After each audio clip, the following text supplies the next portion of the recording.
to be a mother. Brats. But we both know different. I'm very familiar with mothers, though. Interestingly, a lot of ladies call me son. Wow. I But wonder what that means. there's only one Slim Shady in my life, and she's been awesome. But a lot of ladies, a lot of mothers call me son. So I'm blessed to know a lot of mothers, and I would like that's it. So I would like now to get a little more insight as to what really is motherhood, and so I can understand. I for mean, I can try to for be a in mother. for in future when you have to stand beside the mother of your For in own. future, a lot of people here praying hard.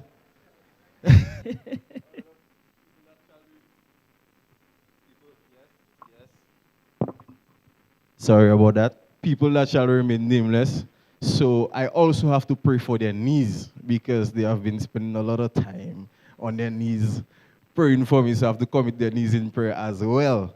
But we need to get right into our program today, and that is introducing our mothers for today. Of course, it's all about Mother's Day, and we bless everyone and bid everyone a happy Mother's Day, starting from today. So we can say they can have a Mother's They can Month. have a mother's month. All Yes. right, good. So we're going to May is call all on about mothers.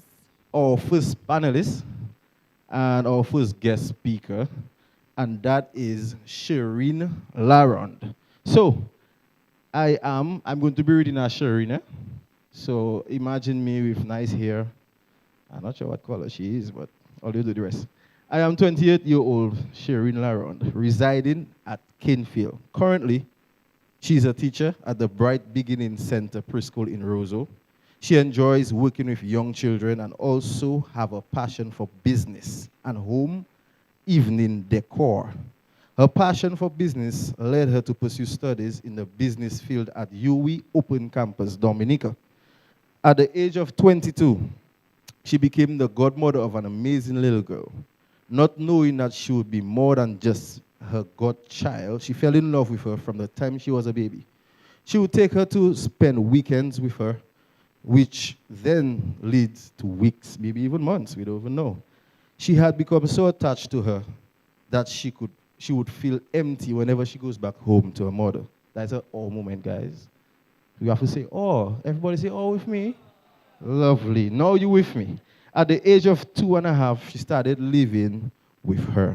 She took her to school, took care of her just like any mother would, ensured that all her needs were met. 2 years had passed when she decided to request her mother's consent that she granted permission for Soraya to be under her care legally. She agreed with no fuss. Many of you, including me, would say, but why would a mother just give up her child to someone else? But she didn't just give up. She trusted me, Shireen, and she just see it as God's work because sometimes she cannot even explain. She must say, taking up the role of mother to a child who isn't yours biologically has its good and its bad. In her case, she can only focus on the positive, on the good.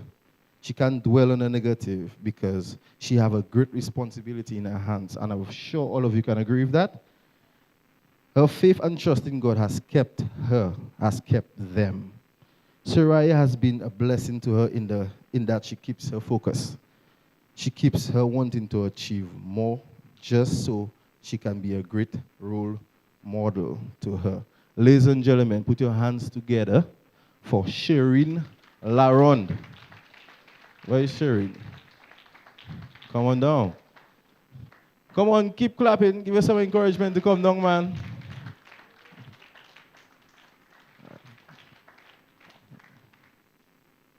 All right.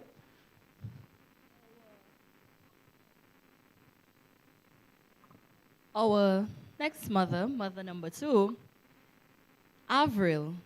Being raised in a single parent family by a mother without the support of a father, saw the struggles and was determined to work towards ensuring she could make things better for both her mother and herself. Her mother was unemployed for the greater part of her school life, so you can well imagine the struggle. That determination was the driving force for ensuring two things. One, she obtained a sound education. Today, she holds a secondary school education obtained from the New Mexico State University, and she did that with the Teachers College. She also has a certificate in family life education from UE, a certificate in management, and also she holds an MBA. And secondly, and I think which is the most important to her, is that she established a family as God would have it to avoid the struggle of raising a child alone. She trusted Christ at the age of 14 after the conviction that growing up in the church and having a saved mother could not guarantee her salvation. Having understood that God has no grandchildren. I like that. Avril's greatest desire, having understood her purpose, has been to live a life that will bring glory to God. In light of this, she ensured that her family was planned. She got married to Christopher Manuel Jonker at the age of 30 after what she described as having lived a fulfilled single life. 2.5 years later, she went on to plan to share what was already showing itself as a fulfilled marriage with her first child. That child was planned to the T. She stopped using contraceptives in December and decided she wanted to get pregnant in March so that the child would be born on her birthday. One would imagine the joy of the announcement that the expected delivery date was actually December 20th, her birthday. Unfortunately, after 2 months on the hospital bed, not even allowed to go on the porch, he had to be taken through C-section on December 7th because of pre-eclampsia. This is the reason why he knew very early that his mother suffered too much to spoil him. A lesson that he paid very close attention to. As God would have it, her second pregnancy, which was going a little bit too good to be true, ended in miscarriage at 3 months. Unfortunately, the desire to ensure that she was not raising a child alone was short-lived when her husband suddenly passed away on August 31st, 2012, when their son was only 12 years old. At that moment, her greatest fear was how she was expected to raise a teenage boy without a father. But today, she is grateful to God for His grace in helping her to do so. Satisfied, he's not perfect, but indeed a fine gentleman. She's also thankful for the critical role that his father had already played in his life, and that he left a mark on him in those formative 12 years of his life. Avril is eternally grateful for the opportunity to enjoy the pleasure of motherhood. Ladies and gentlemen, please welcome Avril Anselm Jonker.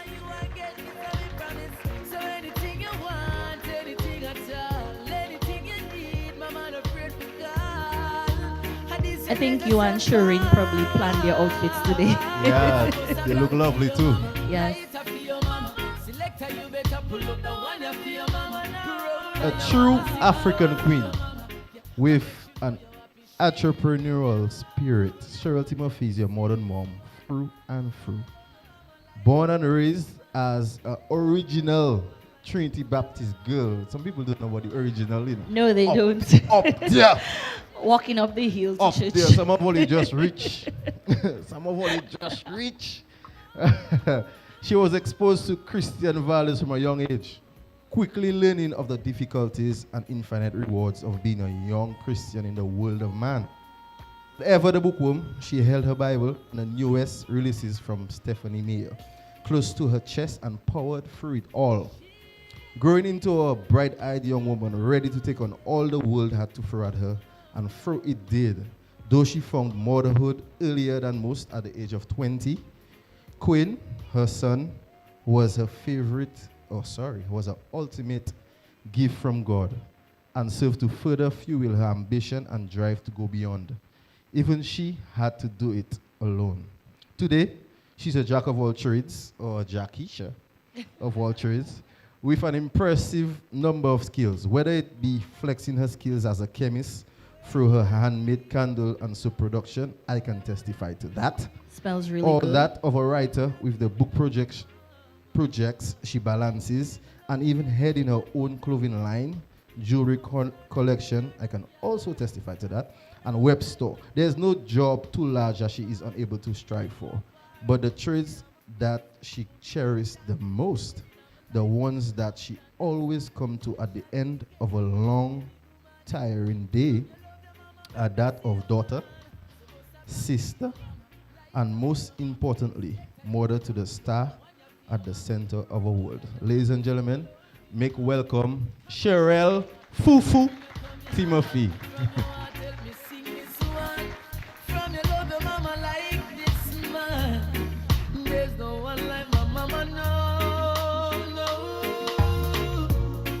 Mother number 4, Dr. Esther Mundy. Esther Mundy is a Christian woman. Esther is a content creator with her own YouTube channel where she shares tips about motivation, her faith, and her journey on motherhood. She is wife to an amazing, handsome man, Ifyure Tom Mundy. She is mother to an awesome, handsome, sweet baby boy, Ifyure Promise Mundy. Once is also that. Esther is currently new to motherhood, and she can attest that it has had its fair share of challenges during the past year. So hopefully Esther will share some of those so that we can learn from it. So please welcome Dr. Esther Mundy. Yes.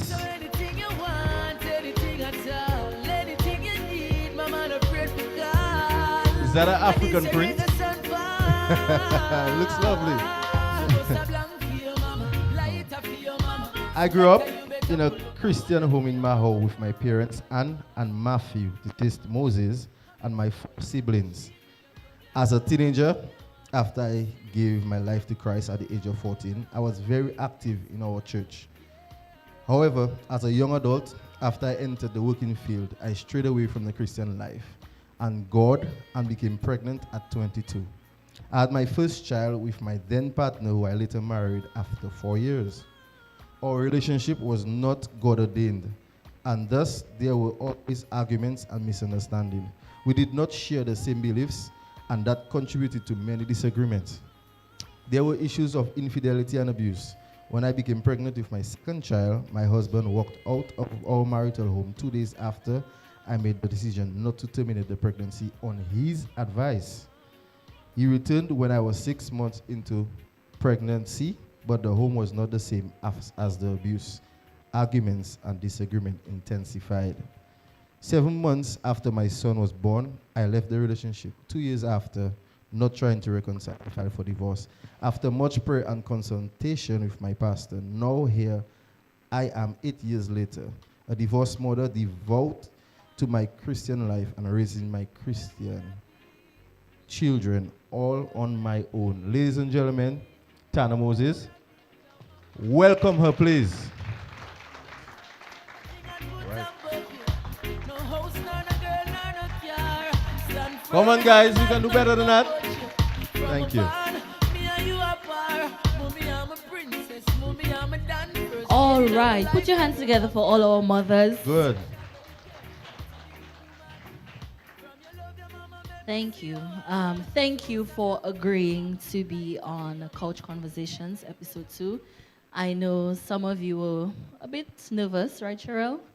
Wondering what sort of questions are going to be asked. But we promise, we just ask for your honesty and your insight so that we all can learn from it, all right? So before we get into the meat of things, I have 3 questions just to be a little thought-provoking. There are mics in front of you, and each of you will get a turn to answer those questions, okay? Right, and they're very easy questions, I promise. So we know mothers are 3 things. 1, mothers are chefs. Mothers are superheroes. Mothers are teachers. So think of 3 things for me. 1, If I had to eat anything for the rest of my life, what would it be? First question. Second question, if I could have a superpower, what would it be? Last question, what is something new that I would like to learn? So we can start with Shireen. If you had to eat anything for the rest of your life, what would it be?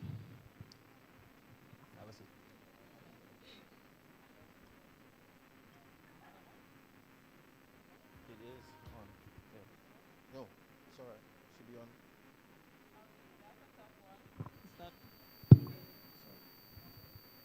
Hello? Okay. That's a tough question. If I would have to eat anything for the rest of my life. Um, I really cannot think. You really kind of think now? You can move to the second one. What superpower would you want? Superpower.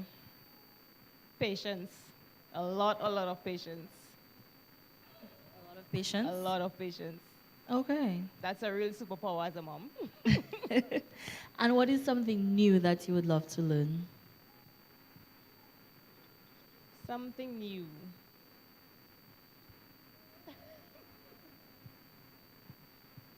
I would say learning to care for a biological child. However, that wouldn't be something new, but it would be something different.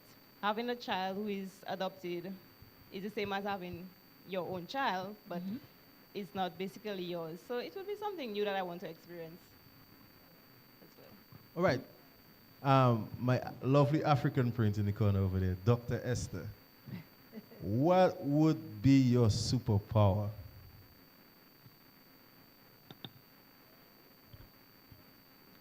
Press and hold, Dr. Esther. A superpower would be I want to see everything my children are doing at every point. Honestly. I want to know everything. I can imagine that could drive you very crazy, though. Mr. Murphy, if there was something that you had to eat for the rest of your life, direct us where we need to go and buy it now, please. You know, surprisingly, I have actually thought about this already, and my answer is very simply would be potatoes. Because you can do anything, you can fry it, you can bake it, you can boil it, Wow. you can make so many different dishes with potatoes, and I love Irish potatoes, so that's what I would choose. Sister Avril, I want to go directly to you with that potato question. Sure, just ask. If there was one thing we all want to know, would it be potatoes? And if not, what would it be?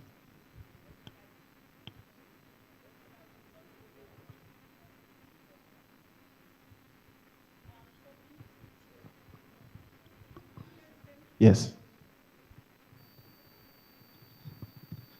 To me, there isn't anything that I love so much that I feel that, I'd want to eat for the rest of life. The only thing that comes to mind is nuts. Nuts. Peanuts, cashew, pistachio, just nuts apart from that. And it's not even something that, I can't do without. It's like, at least, but that's the first thing that comes to mind, nuts.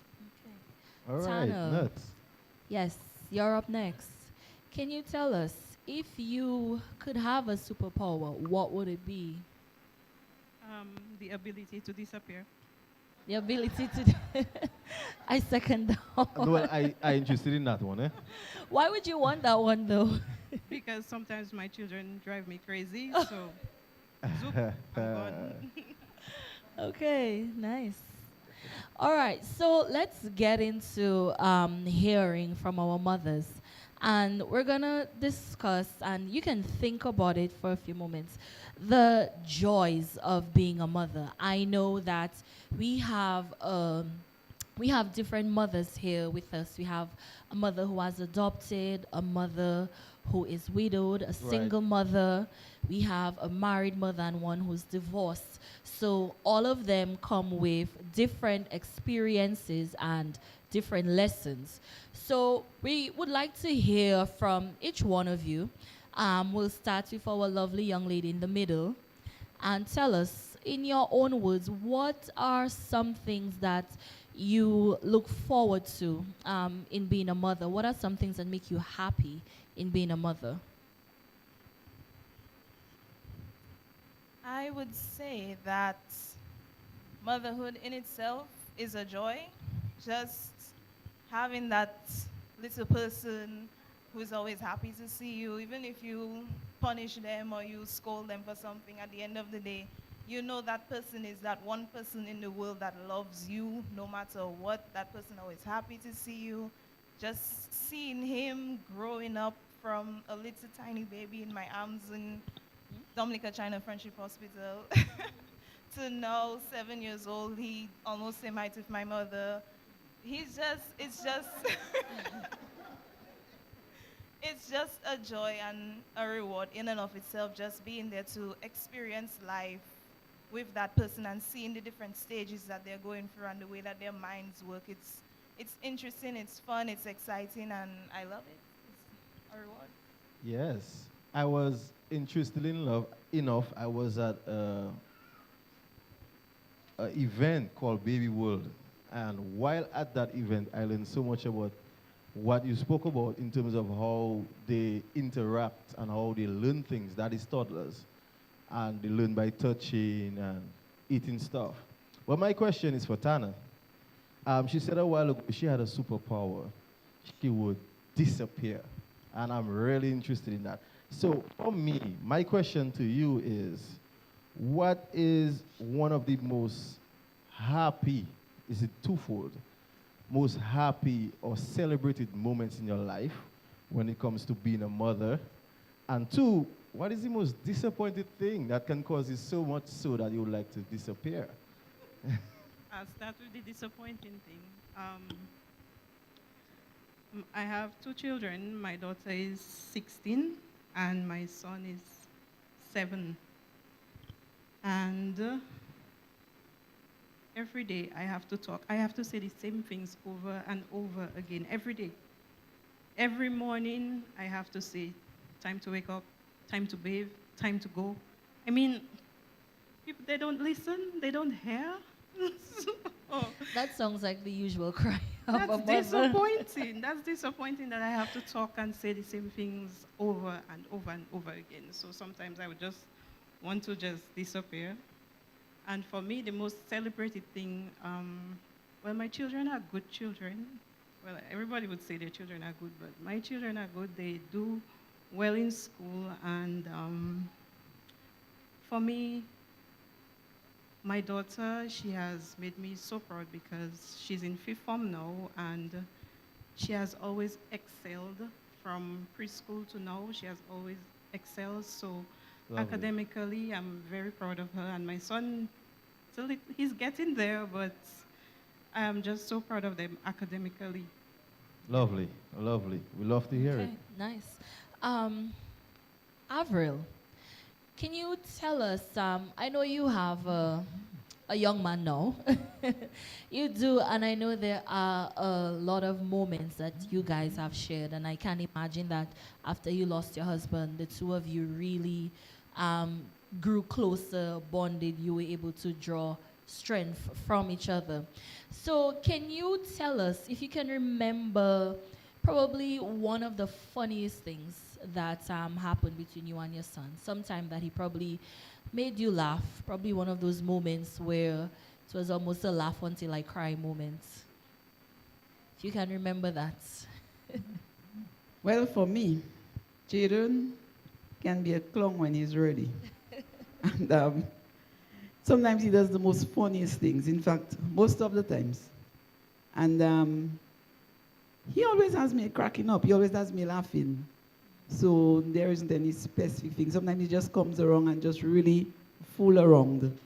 And you all won't imagine the kind of nonsense he can do.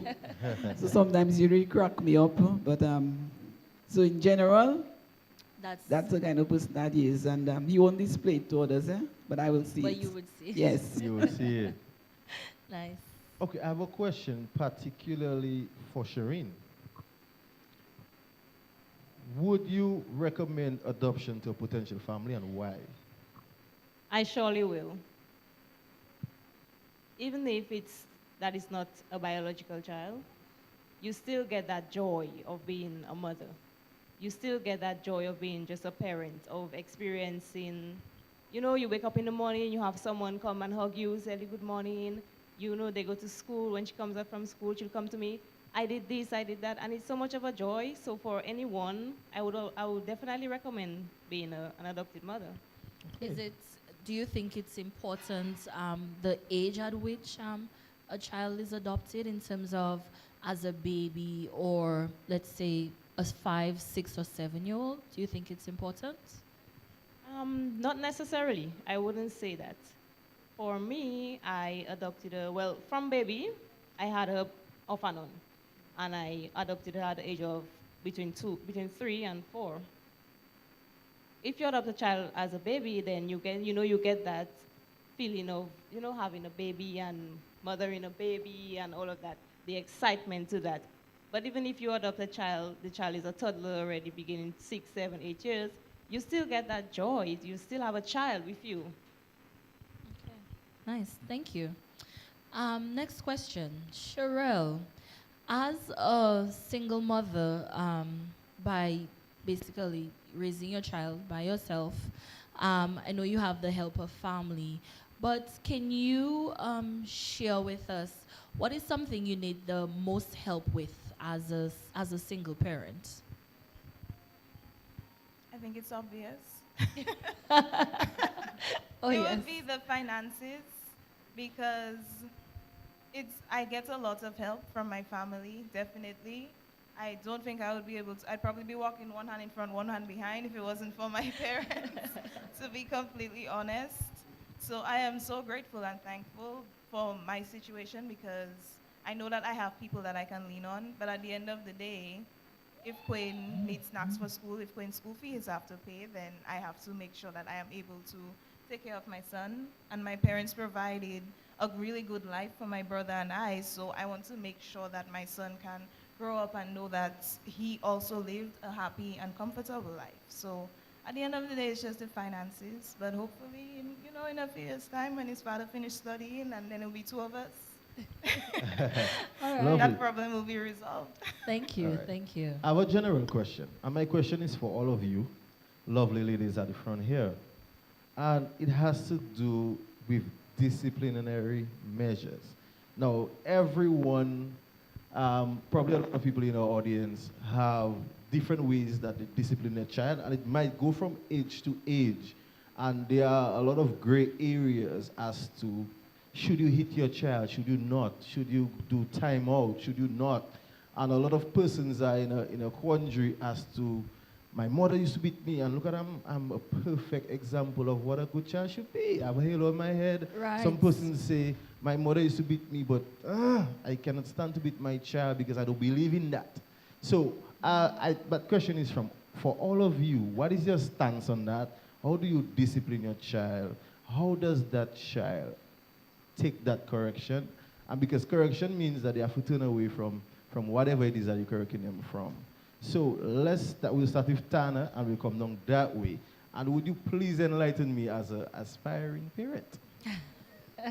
I'm glad you said it. I was waiting for you to say it.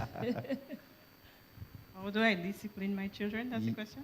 Yes, Um, basically. I want to hit them, but they're both afraid of blows. As they should. If I lift up my hand to Amani, that's a girl, you'd think I was killing her, and maybe neighbors would have to call the police or something. And the boy, he runs away. But I do hit them with belts, with stick, with my hand. All right, okay. So obviously you into capital punishment. Yeah. Does there ever come a time where you would say, no, I've gone too far? Yes, there has been instances when I have said, okay, that was too much, and then they would get the timeout, or something would be taken away from them, or they would not be allowed to go to Okay. something. But Understood. Yeah. Understood. That's- I will come back to you on that later. Dr. Esther. Well, we're still cute and adorable, so we've not yet started the discipline. Right. But, well, I don't believe beating is wrong, but I don't think you should beat till you leave marks on your child's body, because Yeah. definitely some people beat out of anger and, Right, right. the child is. So if there is need to, spare the rod, then there will be need to. But we'll try as much as, for now, I believe, okay, when it's time to talk, it's talk. If there is need for the cane, All right. then there would be need. But we're still adorable, But, so. but Esther, I have a follow-up question for you, because sometimes what you find is that you always hear a person saying that if you don't start in terms of correction early, some things might progress.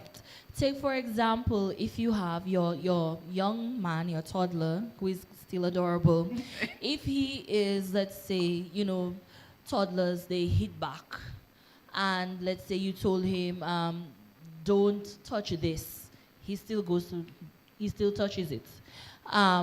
Don't go there, he would still go there. I know he's young at that age and he's still developing, but how would you already at that age, start to put those sort of corrective measures in place? At that age, honestly, I don't believe so much in talking. I just feel like you can just do just a little smack, leave there. And, but I don't think I would, because you're saying stop, leave it, and the child is still there. So sometimes, your reflex would just be that. You just All right. Thank you. Ms. Timothy. Personally, I don't feel comfortable beating my child. I just don't, it's a child. I don't see why I would want to take a belt and hit him or anything like that. So I don't do that. If he's about to touch something or he's going to hurt himself, I might give him a little tap on his hand and say, Quinn, don't do that. But to say he does something and I give him a volley, that has never happened. I don't see that happening. Currently, what I would do if there's a problem, I might raise my voice, I might speak to him hard, but then after, when the time has passed, I will talk to him and I will explain to him, Quinn, this is what you did and you cannot do that. And I will ask him, well, why did you do that? And we will talk about it, because I feel if he understands where I'm coming from, at the end of the day, in the future, he would better be able to communicate with me if something is wrong, rather than I just giving him blows and then eventually he'll probably say, all mommy going to do is hit me, so I'm going to do it anyway, But that's how I feel about it. But at that age, though, and I'm learning, I'm absorbing information. But at that age, do you already see that sort of understanding? Because with children, sometimes you'll find that you might tell them not to do something, and the very next day, they're back at it again. You might tell them, listen, when you're done with your toys, put it in the box. The very next day they're done with the toys, it is the same way that you told them not to put it. So, when you speak to him like that, do you see some form of understanding happening? Do you see it's, how can I put it, bearing fruits, sort of, yeah? Definitely, and I'm happy you mentioned the toys, because that's a perfect example. Yeah, I remember. Yeah, Quinn used to leave his toys scattered in the living room all the time. And it was so annoying because it's a public space, everyone has to use the living room, you cannot just have toys everywhere. I don't have that problem anymore, because when I tell him, Quinn, it's time to pick up your toys, he picks up his toys.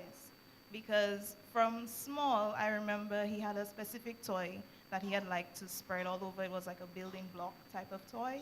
So when I realized every time I tell you pick it up, it doesn't get picked up, I took them away. I put them on top of the closet. I left them there for 2 weeks.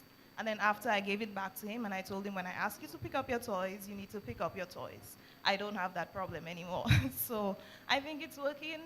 I just speak to him, he speaks to me, we have conversations about things, and I have already seen that that is a working system, and that's what I will keep doing. I don't need to beat him because what I'm doing is working.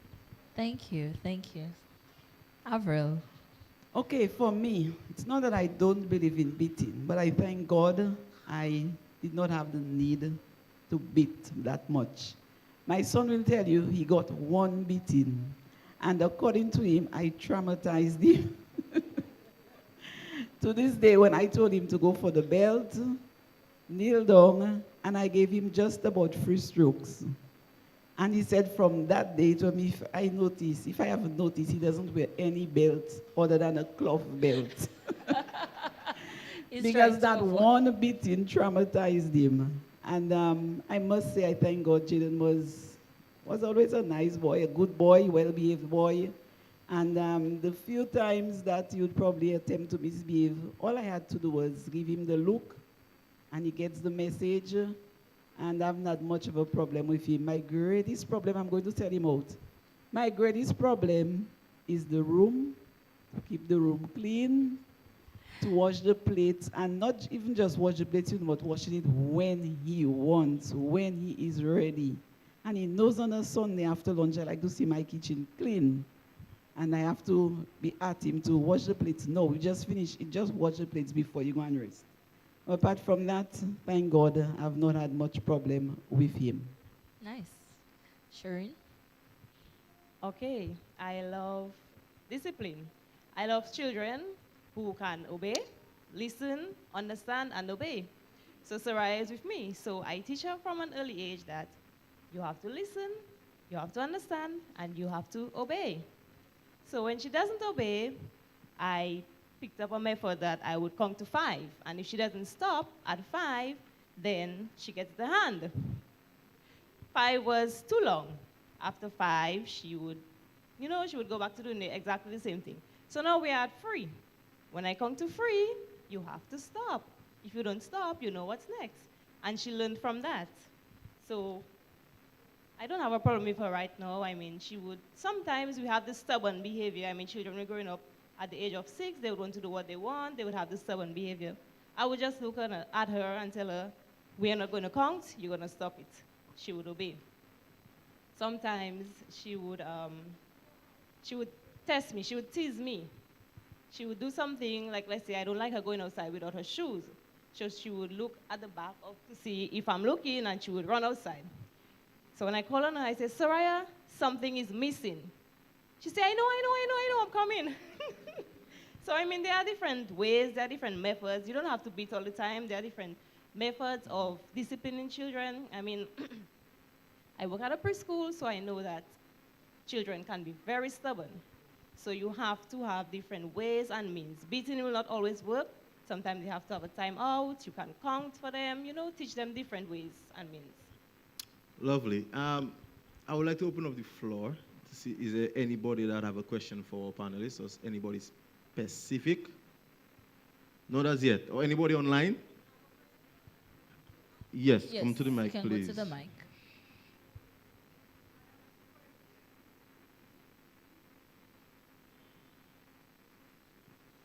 And number 1, is that flower dress for sale? Wow. And my second question, I want to just break the ice, okay? My second question, I really would have rather somebody, like a married couple, who maybe have been parenting for years, because my question is something that I struggle with as well. How do you deal with parents who have conflicting methods of disciplining children? For example, I am tough in disciplining. My husband is a little bit lenient, and we always have that conflict in terms of he tell my son this and I tell my son that. You shouldn't be out that time, and he's like, oh, the boy is a big boy, and those kind of things. So I'd have really loved somebody like maybe Pastor Randy, who have been there, done that, or Sister or I don't know if anybody here can do that, but I would really like to know, how do you deal with those kind of conflicting parenting issues? All right, I will direct that question for you. I believe Sister Avril should be able to Should be able to identify with that, at least at some point in her life. But before she does that, everything you see here is for sale. You can contact Exquisite Events and Rentals, 235-1902. Wow. So you direct that question to that number. So everything you see here is for sale. Who is paying for that ad? Is the CEO of that company around? We need to know who's paying for that ad, please. Thank you. Please, Sister Avril, oblige us. Okay. Well, for the 12 years that Jaden's father was around, we had to deal with a little bit of that. I was more on the disciplinary side. And for instance, he did not believe in beating. But if I think it was necessary, thank God it didn't, there wasn't much need for that. But he didn't believe in that. So the one beating that Jaden got, I remember he was sitting right there. But I am the one who did the beating. And Jaden always say he was there looking towards his father to save him. And his father just sit down there watching that. So he did not believe in the beating, but then we had that agreement. In fact, he knew that when I am correcting him, yes, even if you don't agree, you don't get involved in that at all. And I think, yes, there can be this disagreement, but then you don't let the children see it. Jaden never knew that. And because when they see it, that in itself defeats what is being done. So it's a matter of compromise. Coming to an understanding, discussing the matter, but very importantly, don't allow the children to see the disagreement as much as possible. But when it's necessary, you discuss it and you do what you think you have to do. Okay. Lovely. Before Mrs. Lewis, I saw she had a hand up. Yes. But I have a question to Miss Timothy, because I happen to know that you guys stem from the same family line. So obviously, based on your responses, you are at different places when it comes to discipline. Now, my question to you is that, were you handed correction as to how your auntie would like to do it in terms of spare the rod, spare the child? And is it as a result of that you have that stance of not even imagining to raise your hand on Queen? So that is my question. Could you please answer? Well, my aunt's husband is my mother's brother. So that's probably why they had the same mindset when it came to discipline. Because from what I know, I wasn't there, but from what I've heard, my grandmother did not used to hit her children. Okay. And if you know my grandmother, she's a force to be reckoned with, but Very she much uses so. her tongue. She will tell you what she have to tell you, but she can probably break down the whole house around you, but she wouldn't hit you. Okay. So that's probably where they got the mindset from. And my father has never raised his hand on me. My mother probably hit me twice in life, and once I didn't deserve it, and I never forget that. Mommy, if you're listening, you should apologize. I think she's in the audience. The mic is open to you. The same way Jaden was traumatized, that's what traumatized me. So that's probably why they have the same mindset, and I never experienced that. And I think even if I did, I would still think Have of the it same the same opinion. way. Understood. Mrs. Lewis, sorry.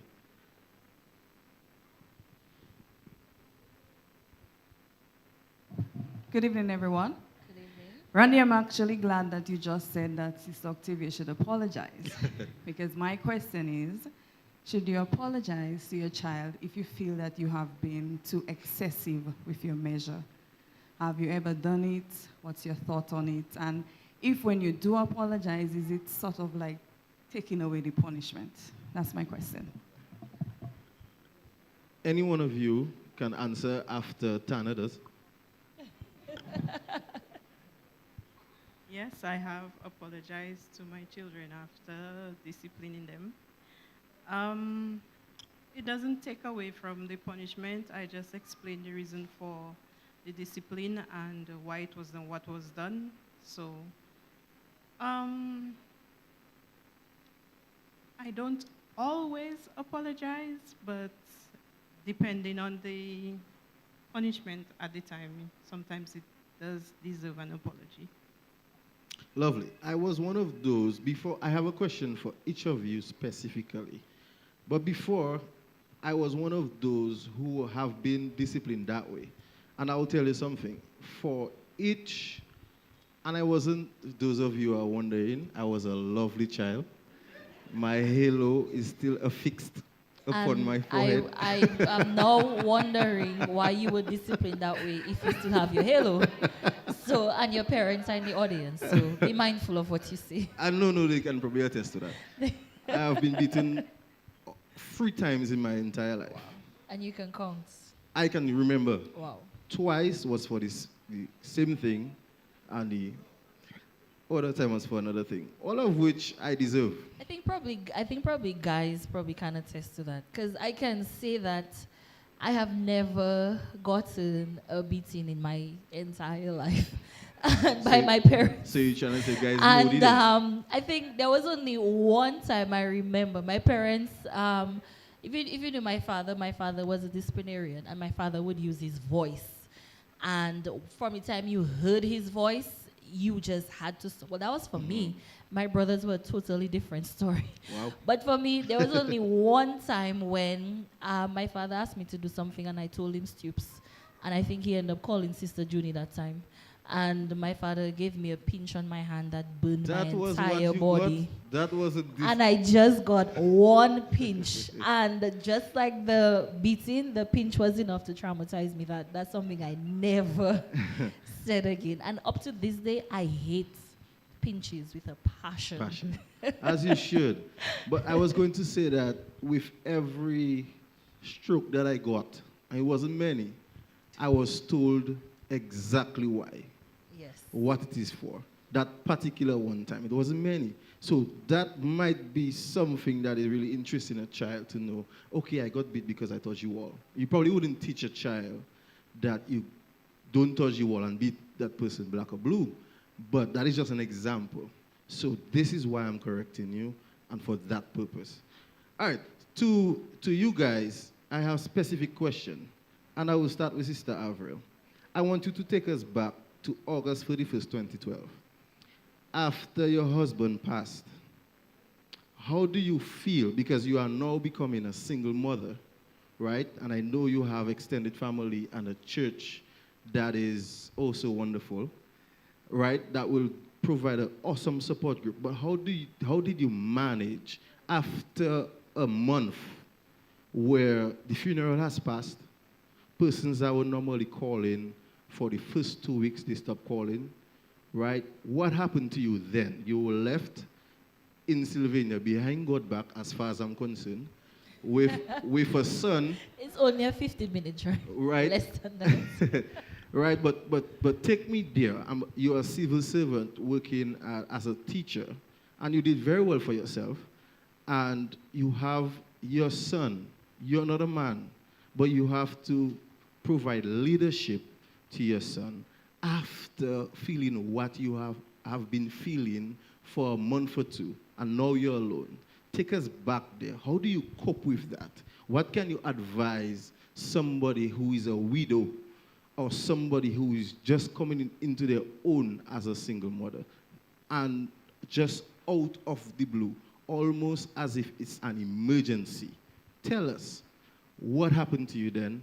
How did you cope? And what would you advise to somebody who is just stepping into single parenting? Thank you. Go ahead. But for the grace of God, you have to ensure that you know God and you can rest in Him. Because trust me, it was not easy. It was very difficult. But I thank God for the people that He surrounded me with, people that I can lean on, I could call. And there were moments when I would just break down and cry. And it was rough. It was really rough. And but thank God that, He sustained me, supported me as much as possible. And the people around me were really there for me.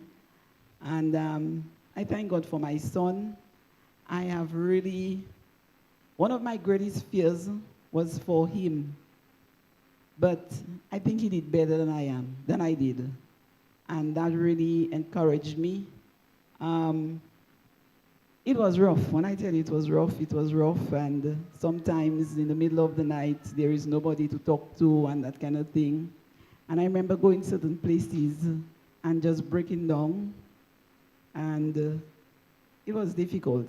I remember an experience when I went to La Falaise. I think it was for the first time after, and when I really broke down, because that morning, before my husband passed, that was one of the last places we were at. And when I really broke down, and I remember Auntie Junie and Pastor Randy coming to my rescue. They came and I could not even drive. I was so broken. I remember Auntie Junie driving my vehicle back to Emsall, and I'm so thankful for they being there for a long time. I found the rescue there. And it was really difficult when all is said and gone done, when the dust is settled. You know, it can be difficult. So as much as possible, those of us who can be there for people in these situations, please, you know, just support them as much as possible. But I really thank God for the people around me. Edith, sometimes I wonder what I would have done without her being my neighbor. She was really, or she continues to be really good to me. And it's just difficult. But for me, one of the things that carry me through is that I understand that God has purpose in everything that he allows. Amen. And that is the hope that, you know, carries me through this situation. And sometimes you see, like now, I am dealing with a plumbing problem at my home. It gets to me. And I remember when I had my vehicle and the vehicle would start to give certain difficulties, it would really get to me. Because these are things that I never had to take care of. Mm-hmm. And then suddenly, having to take care of all these things, and like I've already expressed, I was a spoiled wife. My husband used to do everything. He used to cook. I would get to school, and I don't know what is in my lunch bag. And there is sufficient. My teachers, some of them, they would depend on, you know, me, because they know he always put extra food so they could get. And he would clean, he would, you know, do some things, and then all of a sudden I had to do all of this on my own, you know, cleaning the steps and those things. I didn't know what that was. And having to, you know, do it now, you know, it was rough. But thank God his grace has been carrying me through. Amen. Before we go to the next question, I'd just like to stick a pin on that. And it can be especially difficult for persons who do not know God going through a situation such as this. Because she keeps saying, but God. For the grace of God. For the grace of God. And a lot of us here have friends that do not know God. And chances are they might end up in a situation like this. And we need to introduce God. We need to introduce an experience that they can see but God.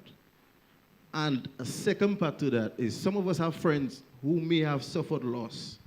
And we need to reach out to those persons as much as possible. Even after the 2 weeks notice have passed or a month has passed, we need to keep touching base with those persons. Because she keeps mentioning names, and there's a reason for that. Because they are recurring decimals in her life that she can tap into and get strength. All right, to our next question. Next question my next question is for Tana. As a child, I can attest to the fact that children oftentimes are in tune with their parents' emotions. Children sometimes they feel for their parents, especially their mothers. So can you tell me how has the divorce affected your children, if it has? How did you help them through it, especially your daughter? Because I know you said your son was 7 months old at the time.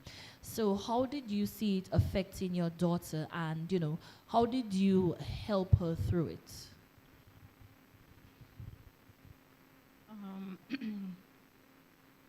Like my bio said, the relationship with my ex-husband was abusive, and my daughter practically grew up in an abusive home, seeing everything that was happening to me, and she was on my side, obviously, because my ex-husband had a temper, an anger for no reason, and he would just come home if he left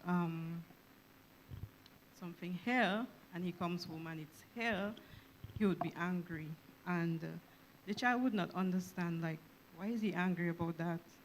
Or if a coworker dropped me home, he would be angry. Why did that person drop you home? And she was not understanding why he was always angry, why he was always making noise, why he was always raising his hand.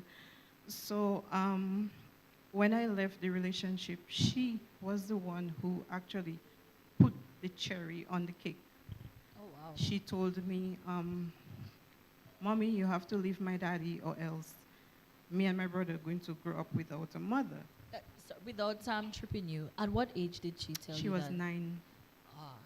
She was 9 and the baby was 7 months. So that morning when she told me that, it was a traumatic morning for us. And as soon as he left to start work at 6 a.m., I made a few calls, and by 9 a.m., I was out of the house and at the hospital because I had suffered some injuries. And after that point, it's like we were free. And my son, he doesn't know anything because his father is not in his life, and he's not even in Dominica. So he doesn't really know him per se, so it didn't have that much effect on him. The only thing is, now and then he would ask, when will I see my father, when my father coming home, and so forth. But for my daughter,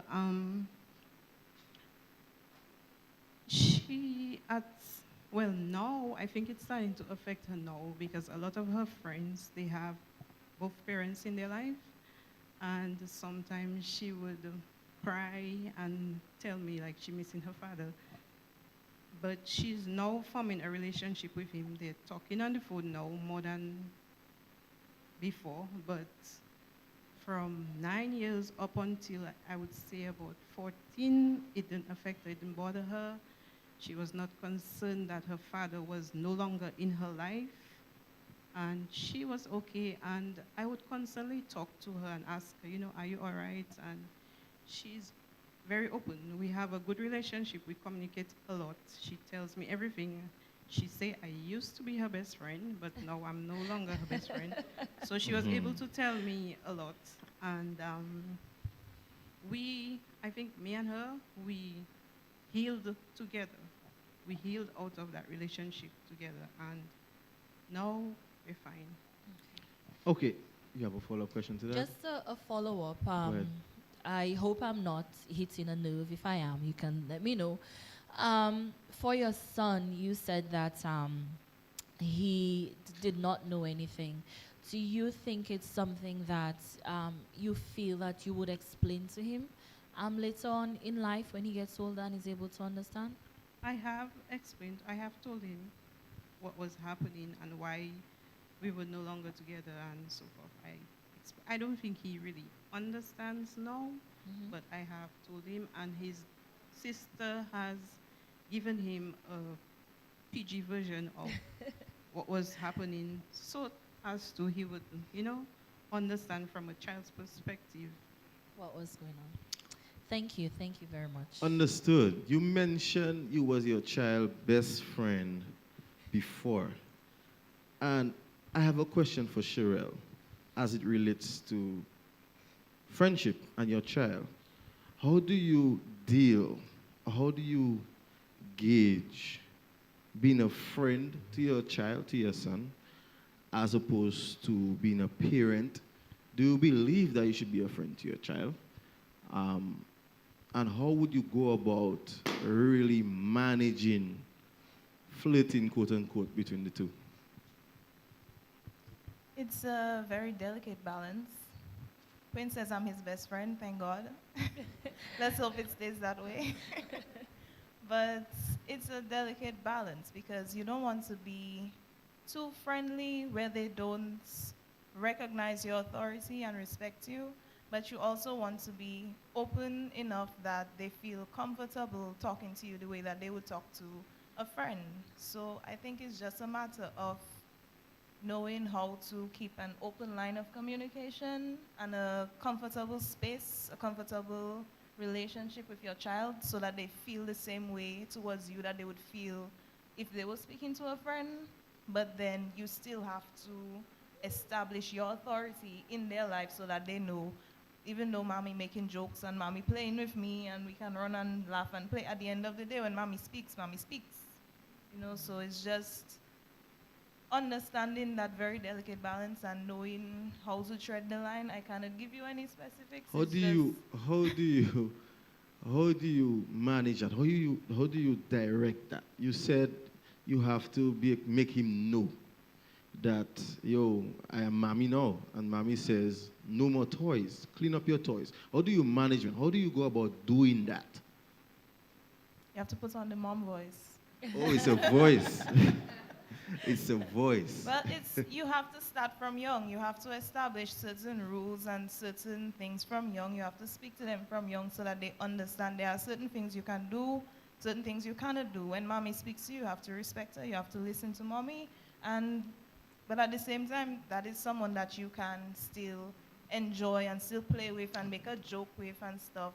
But what I do, if Quinn comes to me and he says something that he thinks is a joke, and I don't interpret it as a joke, I'm like, why would you say that to me? I'm your mother. I would just tell him, Quinn, I understand you think that's funny, but I'm not laughing. I don't think that's a joke. So he knows, okay, that one was too far. I cannot make that kind of a joke with mommy.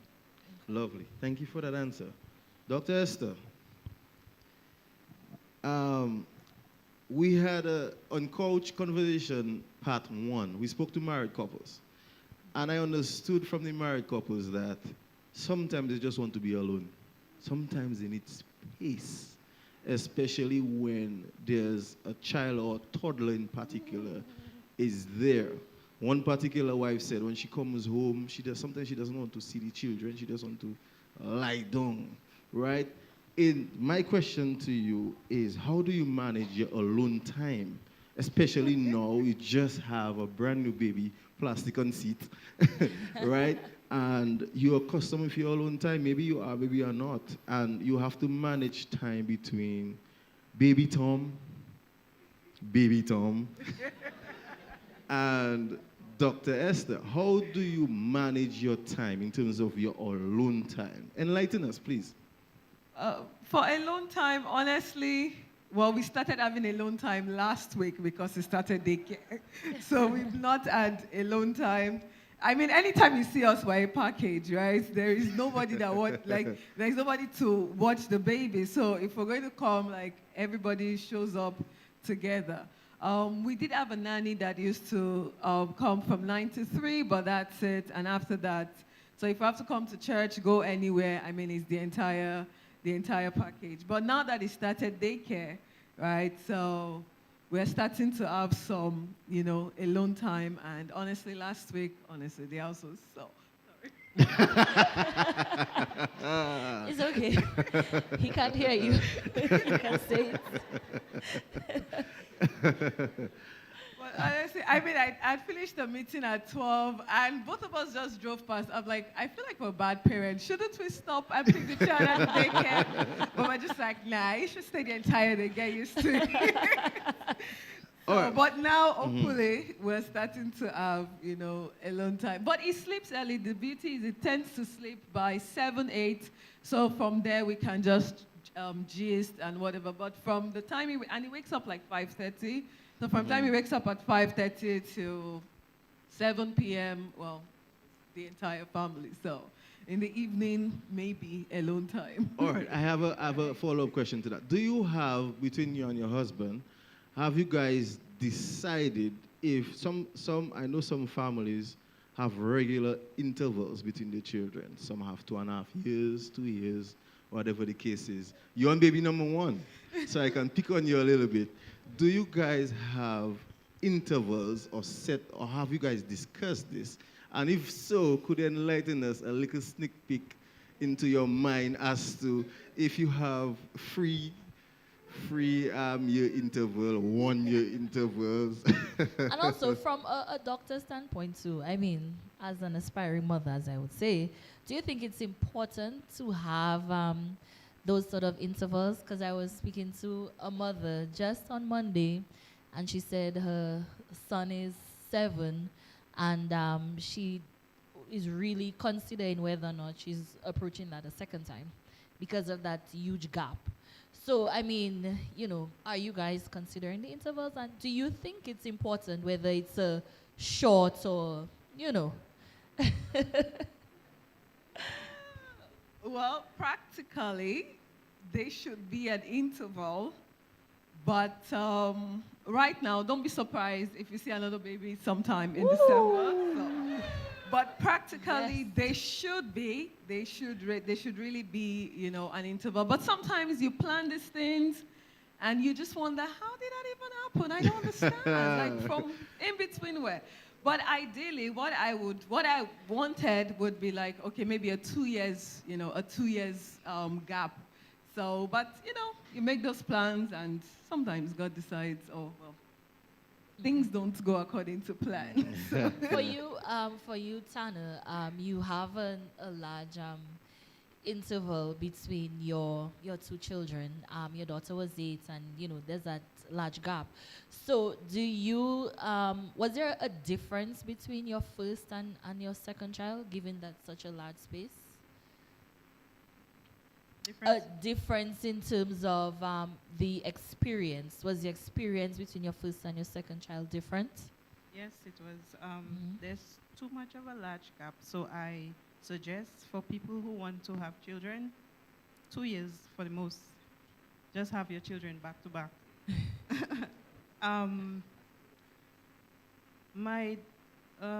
It was easier with my daughter because I had a lot of help, and then with my son, it was just too much because he was always getting sick. He's asthmatic. He had a pneumonia, and it was just.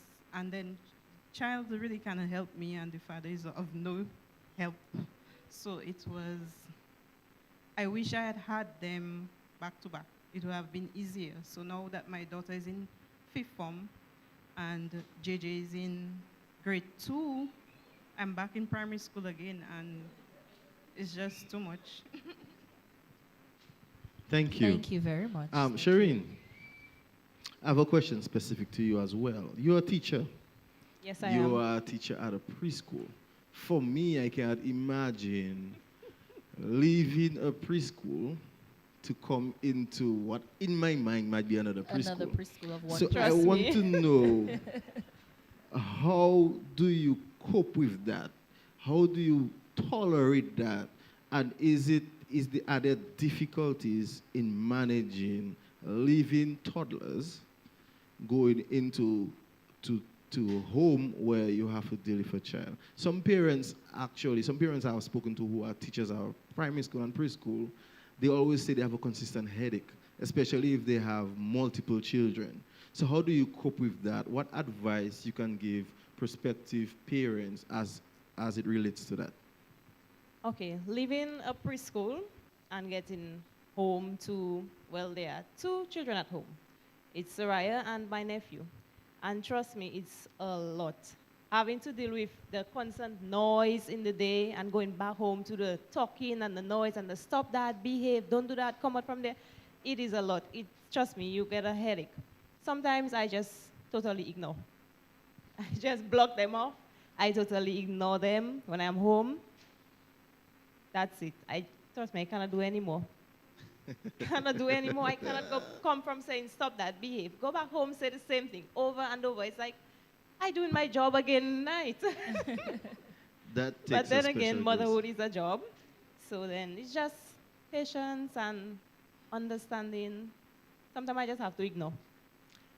That is a special grace that I do not wish to tap into. Any one of you guys have questions from our audience? Or do we have questions online? All right. We don't have questions online. Any questions in the house? In the audience? Yes. Yes, Brother Gage. Okay. You all up there, young parents. Sister, I realize include you. okay? But what, you all also had parents. What was your relationship?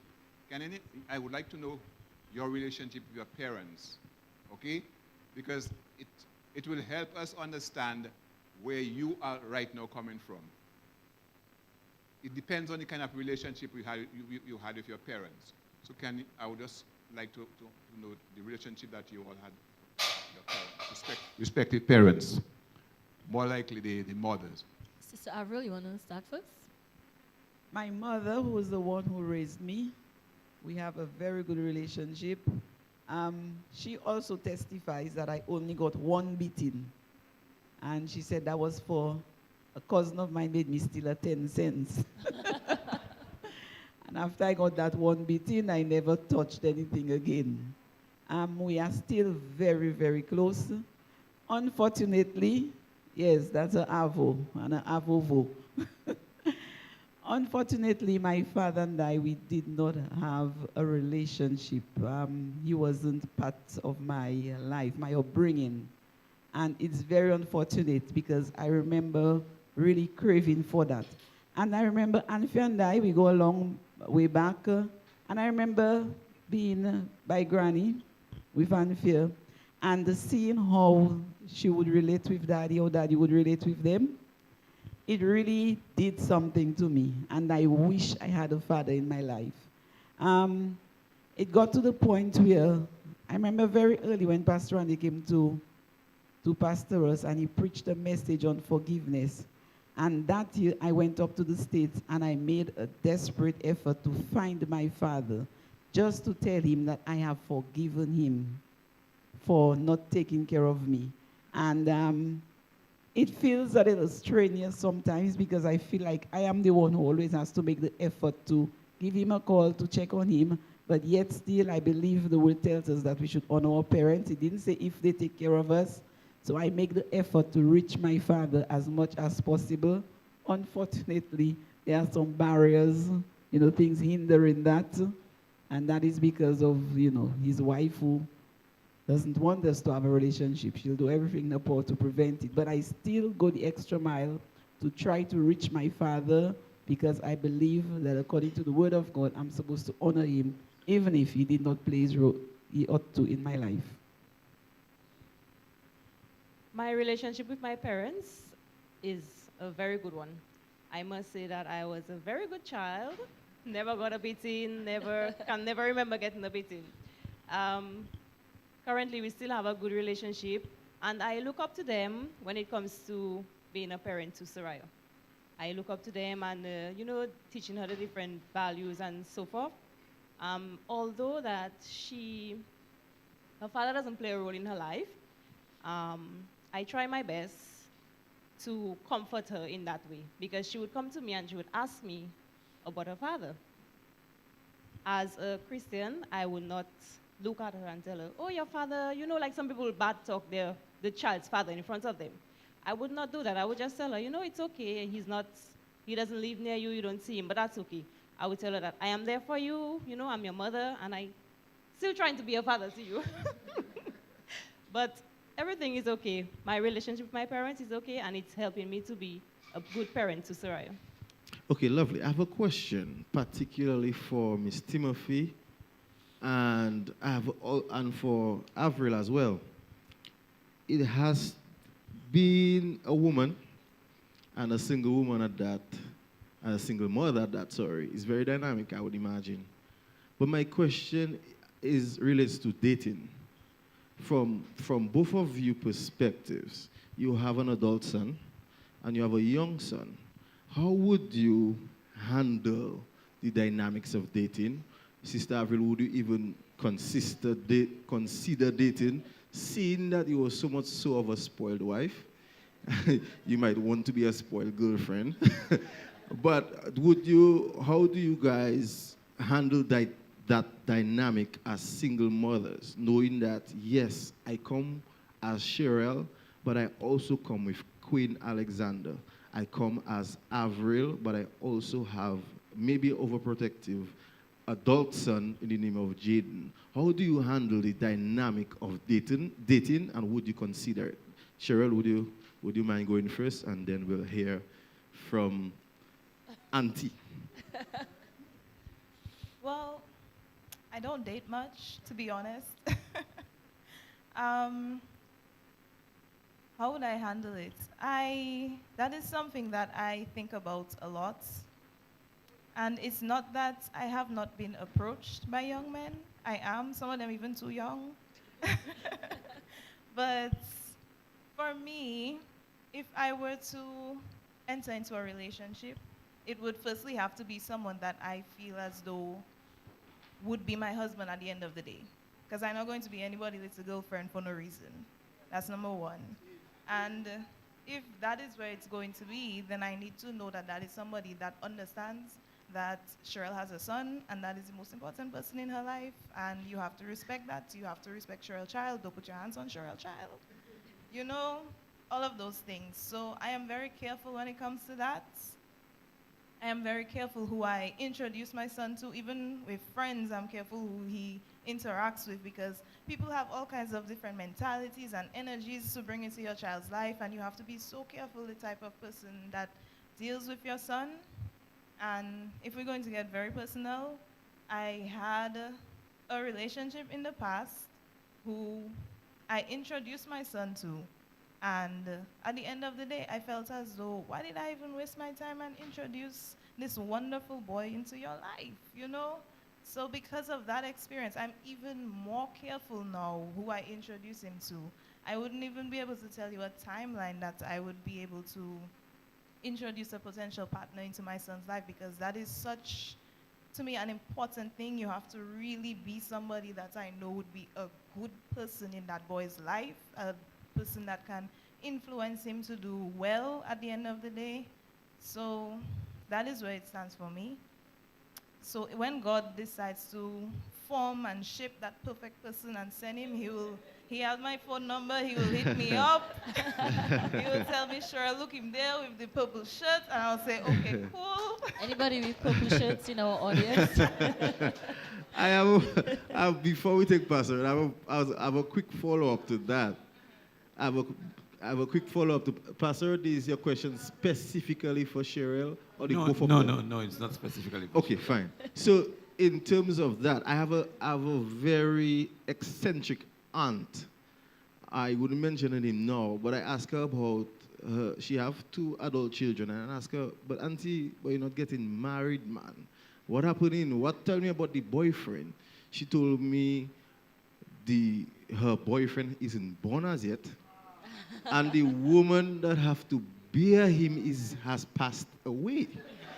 Now, Sister Avril could take that front if she likes, like giving her a way out in advance. But for you, Cheryl, in terms of what you're looking for, some persons, even single mothers, do not even want a partner that has a son or has a child or have somebody. Is there specific, I mean, you're not God, but is there something specific that you say, God did not send that one? That one, he might be coming from down under. Is there something specific? For somebody, it might be somebody for child, right? So they don't want to blend their family together, or that's not ideal for them, or whatever the case is. For you, is that a no-no? What is an absolute no-no for you? That is not a problem for me. I have a child, so I kind of discriminate against someone else who has a child.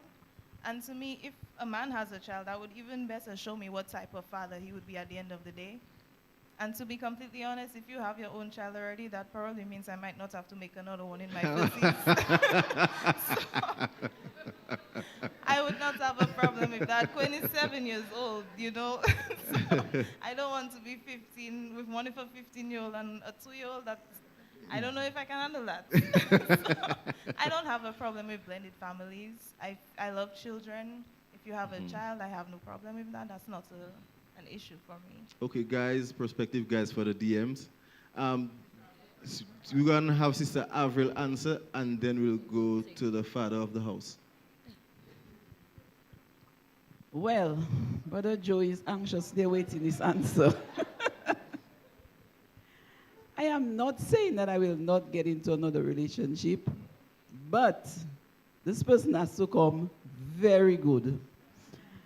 I tell people I know what I had. What's ahead there, I don't know. And after what I had, I don't want the taste in my mouth to spoil. I usually joke about it and I say that person, the second time around, the person have to love God more than they love me. Why? If you love God more than you love me, you'll have no problem taking care of me. So I know I'll be safe if you love God more than you love me. That's right. And that time around, you need to have a little something. I think we know what she means by that. I thought he was going to say that person have to go for Jaden because Jaden tough to get around. Well, yes. I would expect that, but then I don't think Jaden would have a problem if he understands, if he sees, you know, that it's a good choice. I don't think he'll have a problem. And besides, just so he can leave me alone anyway. Once is that. Yes. And the thing about me is that I love company. Eh? I really love company. So I'm not saying no, but the person just has to come very good. And I know there are plenty of people that you'd have to go through, not just Jaden, you know. But Jaden, I know there are plenty of people that you'd have to go through. Pastor Randy, you had a question or comment or something? Very interesting revelations tonight. But my question is to, in particular, those of you ladies who are raising your children without a companion, a male companion. Today's life is such that we are told by varying people that depend on the influence you have on your child, you can steer them in a particular sexual frame so that ladies who, let me put it that way, some believe that ladies who raise boys, these boys sometimes are raised with certain female or effeminate tendencies. And Cheryl is raising a boy, and Avril is raising a boy, and Tana is raising a boy, right? As single parents. How do you manage that without a male person helping you raise that child? Part A of the question. Part B, simple. Have you given consideration to, for example, identifying a male figure who would probably be able to provide male, not leadership necessarily, but male conditioning, especially for your male children? Thank you. Any order? I think the question is directed to Avril, Cheryl, and Tana. So any one of you can answer, or we can go in that order if you like. Okay. Well, fortunately for me, I live in a household with two very tall, tough, strapped young men, my father and my brother, who are very manly, men to the bone. So Quinn sees the way that men act. Quinn sees the way that men operate. Quinn doesn't need his mother to be a man. His mother is his mother. His mother is not his father. And Quinn's father, he's overseas studying, but he will eventually come down. He comes over this summer. They spend time together. Quinn knows what it is to be a man, you know, and trust me, if I see Quinn doing any strange things, I'll tell him, but Quinn, what is that? You know, so I'm not worried about that. I have heard people say that, but I feel as though it's just a matter of how you treat your child. I wouldn't let Quinn, for example, put on a dress and say it's a dress he wants to wear to go to town. I know there are some people who believe that that is acceptable. Now, personally, that is not my belief. So I am raising a boy, I treat him as a boy, he acts as a boy, and that is it at the end of the day. Sister Avril? Okay, for me, I am thankful for my church family. Well, Jaden sees the men here, how they behave, as well as he spent a lot of time with the other young men in the booth, you know, and Pastor Lester is one of the persons that he's very close to. And I think that he sees and he understands what manhood is. And I'm grateful for that, and I don't see a problem showing up in that area. Tana? Well, for JJ, he doesn't have a male figure in the home, nor do I have a partner. And, but I believe he understands that he is a boy, and I try my best to explain to him that this is the way God made you. There are 2 females in the house, but you are a boy, so I don't see a problem right now. He doesn't say that he wants to be a girl or he does girlish things. He's a boy and he acts like a boy. And the only thing he keeps saying is that he cannot wait to be 18 so he can show his sister, who's boss. So at 7, he's saying that. Yes, he can't wait. You have to watch your 7-year-olds. Yeah. So I think he understands that he's a boy and that's how God made him. Good. We have an online question. But before we go to the online question, Dr. Esther, based on where we at in that conversation, in your profession as a doctor, do you believe that environmental conditioning can lead someone to be effeminate or see that they either homosexual or transgender, or do you believe that is a matter of science? I'm born with that. Tell us about that from your professional opinion. Well, if it's professional opinion, right, then we can say that people can choose, whoever they want to choose. But my personal opinion, I do believe that the environment does contribute to that. If a boy maybe grows up around girls, right, then there is that tendency to feel more girly. And even me, I have 3 brothers. I mean, I was a low-key tomboy. Right. I do not see that. Yes, because over time, like just growing up, I'm freer with guys than I'm with girls. It really took me time to have, girls as friends. All right. But over time, coming to Dominica, we have like more ladies in the school than males, so I was kind of forced more to, switch over to females. But I do believe that the environment does contribute to, you assuming to say, oh, I'm a girl, I feel trapped as a boy, I'm a boy, I feel trapped, as a girl. But in medicine, especially in the US, they allow people to choose. They say that, you can be whatever. Some people feel trapped. But personally, it's not I don't believe in that. So. Okay, before we go to the online question, I just have a statement on that. In regards to I've spoken to a few people, and they say that, yes, environment conditioning does that. However, we have to be mindful, even as parents, that we are careful who our children hang around. Because there are some persons who may be conditioned, yes, and they may have effeminate ways. But what happens is that some persons prey on those persons, and they may not even make a choice yet, quote unquote, or even know who they are, but somebody tell them who they are, and they make them into something that they would otherwise not be. And it's also important, Randy, as you said that, television.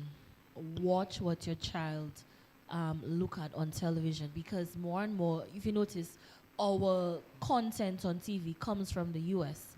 And you know a lot of it stems from that, and you see those things on TV, in TV shows. You see those things creeping into the cartoons, even the children's cartoons. My nephew was watching a cartoon on YouTube, and I was just amazed that was being introduced to toddlers at that age. So, always watch what the child is doing, even if YouTube has this autoplay function. So from the time one video finishes, it automatically goes to the next one and the next one. So environment, yes, watch who your child hangs around, and also, watch what they're looking at. Look at it with them and make the determination for yourself. That's right. Sejlin? 2 questions. Number 1, what advice would you give to a child who resents their parents for having administered a lot of injustice, discipline? All right. Or ask them one behind the other. Yeah, go ahead. Number 2, do you impose the traditional gender roles/responsibilities on your children, raise them strictly from a biblical standpoint, or both? All right. So, Sister Avril, would you start with the first question, please? The first question. Sejin, can you repeat the first Repeat that, question? please. What advice would you give to a child who resents their parents for having administered a lot of injustice/discipline? Okay. I have had to deal with such situations, and I always encourage the children as much as possible, no matter what, you maintain that you respect your parent, but try to get some help. And a lot of times, when I come across cases like that, I refer these cases to the counselors. We happen to have counselors at school. And get the counselors as much as possible, if it's possible, to bring in the parents and have a discussion with them, find out how these situations can be improved. Because a lot of times these children, and you will be amazed at some of the things that some of our children have to go through, and it hurts. I remember when Randy asked the question at the beginning, when he asked if you want, if you could choose, what was it? What superpower you'd like? I wish I had the power to change things around for some of our hurting children. A lot of our children are hurting, and sad but true, some of them are hurting by their very own mothers, by their very own fathers. So as much as possible, try to get support for that child, but encourage the child to speak out. They respect their parents, but as much as possible, speak out. If it's possible to speak to them on their own, and a lot of times, some of them, they're afraid. Some of them are even afraid to speak to the counselors. They do not want the counselors to speak to the parents because it's going to become worse for them. And you know the sad thing, it really hurts me.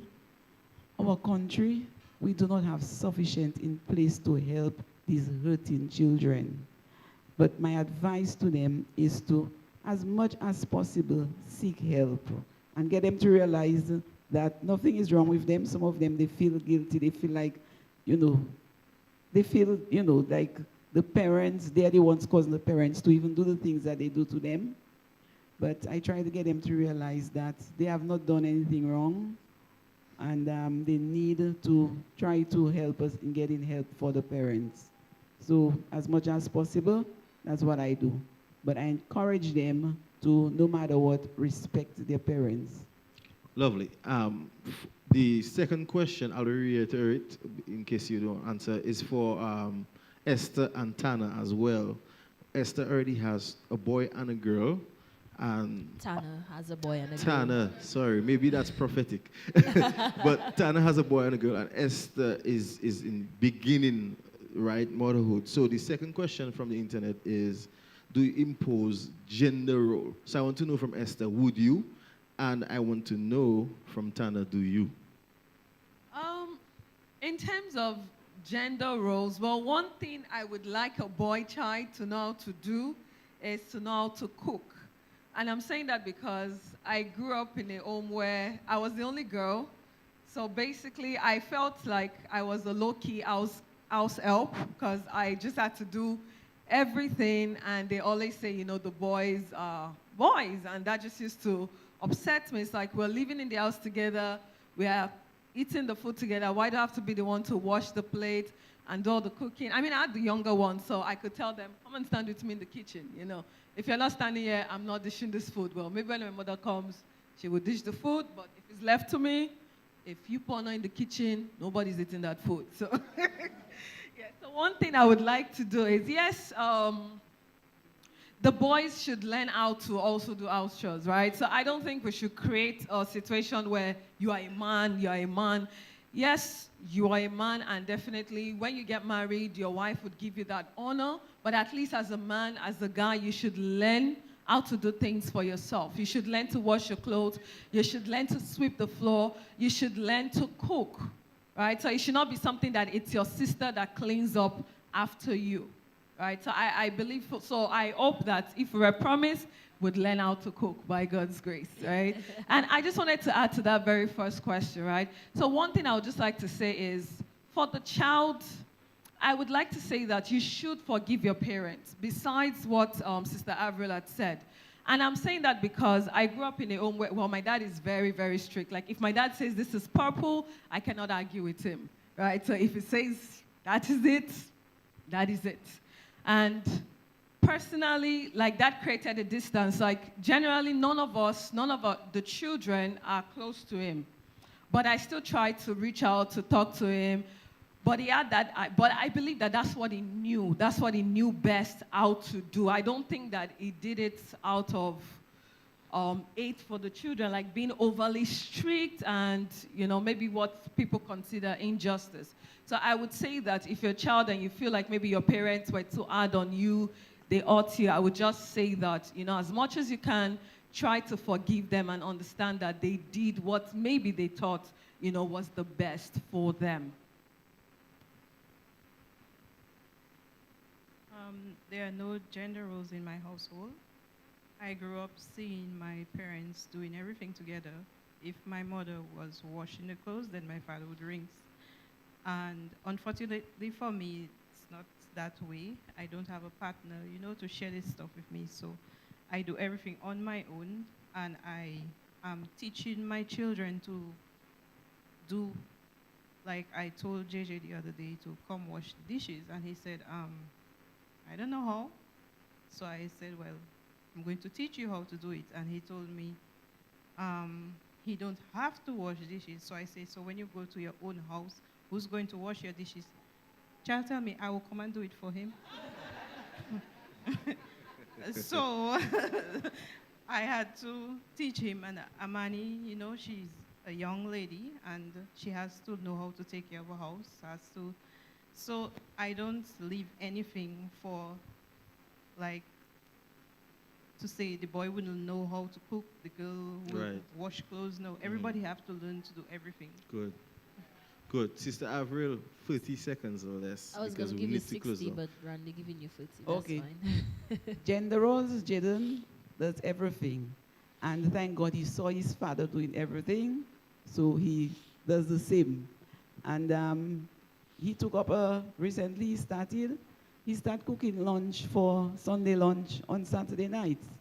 So whatever pie he decides he's going to do, he starts preparing it from the Saturday. Right. And if he's to parboil the meat, so when I get up in the mornings, I have less to do. He stays in his bed, but at least he played his role from the night. And especially when he was home and I was at work, there are days you wash the clothes, you hang them up, so I think we need to train our boys to do everything, especially if we intend for them to go out there on their own to study. It's very, very important. Thank you. We are about to take closing remarks from each one of you. Question. Oh, we have a question. Sure. Dr. Tom, that question is 30 seconds or less. That's okay. Seeing that it's possible to be a good father and be a bad husband, I don't know if that's acceptable, but I know it's possible to be good to the children and the partner is not, comfortable with that. So in that case, how will you handle, will you say it makes sense, it will not affect the child, seeing that, for instance, the mother begins to instigate the child against the father because you feel the man is not good to you, but the child feels, I don't see anything going, this man is good to me. Mm-hmm. If in that kind of scenario you begin to try to get the child to be on your side, do you think it's going to affect that child negatively or, so that's my question. Anybody want to answer for us in 30 seconds? Tana? I'll answer considering that. Yes. Yes, exactly. I tell my children that they need to honor their father in spite of what we went through as a married couple. I don't put them in between it. Like I said, Amani is forming a relationship with her father, and JJ doesn't really know him, but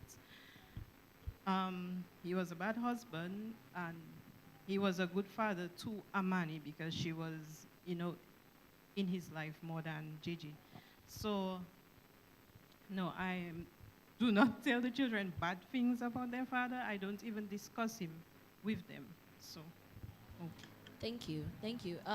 Before we take closing remarks, Shireen, I just have one question for you. If you can answer it in about 60 seconds. As an adoptive parent, do you think it's important or not for your child to maintain a relationship with their biological parents? It's something that you have considered, and what are the deterrents to that? Well, currently she does have a relationship with her mother. As I said earlier, her father doesn't play an active role in her life, but she does have a relationship with her mother. She would see her mother off and on. But I think that based on the situation, like some persons adopt children who were in abusive homes, or some persons adopt children, who were, like their parents just left them for. So it's based on the situation. If the parent was a good parent, I see no reason why that child should lose contact with that parent. But in the case, like, let's say the child was in an abusive home, then I wouldn't feel comfortable in maybe sending that child back or having that child spend time with that parent again. Understand? Okay, thank you very much. All right, guys, we are at the end of our hot seat experience.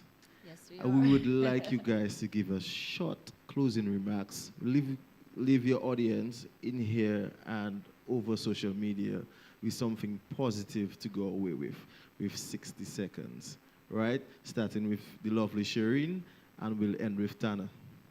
Okay, firstly, I would like to thank all of you for being present, and I would just like to say to all the parents, the mothers, and the aspiring mothers that you should always have love for your children. Love them despite of whatever they may do, however they may behave that you doesn't like. Continue to love them, and that they will continue to cherish you as their mother, as their parents. Motherhood, I think it's a very good experience. I enjoy the fact that I'm a mother, and I'm very thankful for the privilege of being Jaden's mother. I think he's a very special boy. And yeah, he's a young man, yes. And I look forward to he developing having his own family, and having my grandchildren to take care of. That's right. That is right. I look forward to that. And to those of you young people who are here, get married, have your families, and have your children. You will enjoy them. That's right, Jaden. That's right, Caleb. Okay, motherhood. I would describe motherhood as the most rewarding experience in my life. I had Quinn when I was very young, and I felt at the time like I didn't understand the depth of love until I had that boy, because it's like it unlocked a whole other section of my heart. It's an amazing experience. 10 over 10, highly recommend. Maybe not at 19, but you understand what I mean. It's difficult at times, it's worrying, stressful at times, but at the end of the day, it is such an amazing experience. I'm so grateful and thankful that God chose me to be the mother to Quinn. And to any aspiring mothers, I would just say, make sure you have your partner who is on the same page as you are ready, and go for it, because you would not regret it. Thank you. Esther? All right, thank you everybody for being here, and thank you for the privilege to be part of this. I would say that the journey for me is really just starting. I don't have lots of experience, but for new mamas, do try to make use of, the church community support. It's very, very important in this journey. And honestly, I consider it a great privilege to be a mother. My greatest fear is that my children will not know God. So I just keep praying and hoping that by the mercies of God, they would love God, they would love the things of God, and they would just, be excited really about God. So for me, that's really what, I'm working on, or my fear really for this motherhood journey. Thank you. Tana? I want to thank the Ebenezer for having me on the panel, and for me to share my experience as a divorced mother. As we close tonight, I would just like to encourage the mothers here to always make God center of everything that you do, because that's the only way that I am surviving now. I have had many sleepless nights, many sleepless weeks, and sometimes I don't know what to do, and I just go to God.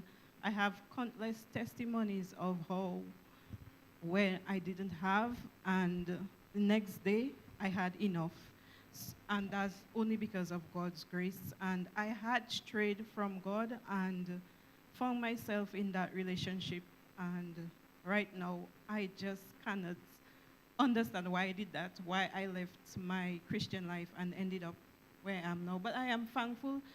At some point, I asked, in my conversation, like, why did you make me a single divorced mother? And God needed me to go through that experience for me to be where I am now. So to the young ladies, I'm just saying, just wait. Wait on God and wait for the right partner, and you will know when it is the right partner, because everything will go according to God's word. And, it is good to have children, so plan everything, have your children, have your family, and trust God. Amen. Thank you. Please put your hands together again for our 5 lovely mothers. Come on, guys, you can do better than that. Come on. They did exceptionally well this evening. Thank you for sharing your experiences. Thank you for answering our questions. Thank you for opening yourself to this public forum, to the scrutiny. Thank you very much. We appreciate it. And I know a lot of us young and older mothers, we were able to learn and, just gain insight. We probably learned something that we did not know before. And we learned something from each and every one of you. So again, thank you so much for this experience. And thank you for sharing your experience of motherhood. All right, guys, we'd like to thank you, the audience, for listening to us and giving your questions and your opinions and participating in this lovely event. This has been Ebenezer Praise Couch Conversations number 2. Episode So 2. a lot of people, I'm sure, is stoked and excited for number 3. That means more. More's on the way. Definitely. And we are really looking forward to episode number 3. And some of you might even be part of the hot seat. So prepare yourselves. You don't know what is next. And for our listeners online, we thank you could have chosen any site, anywhere, but you chose to be with us. And we are grateful that you listened, that you even asked questions. And we look forward to seeing you and you listening to us on Sunday and following Wednesday, and our next Couch Conversations, Ebenezer Praise sponsored, number 3. So we'd just like to bid you a blessed day, a blessed evening, and continue to have a great week. And we'd like to wish all our mothers here and online a very, very, very happy Mother's Day. Mother's Month. And it's just not one day that we appreciate you, but we appreciate the gift that you have given this world and what you will do. If you live with nothing here, there was a but God experience in 2 of our mothers, and it doesn't matter what age you are. It started from 20. It started from as old as, I will not tell you guys her age, but there is always a but God experience. And if you have not trusted God as your Savior, you should start now, because we wouldn't know how we can do it without Him. All of our mothers here can identify and testify to what God has done for them throughout their life. Wow. So if you don't live with anything, live with but God. Do Thank have you. a blessed evening and a lovely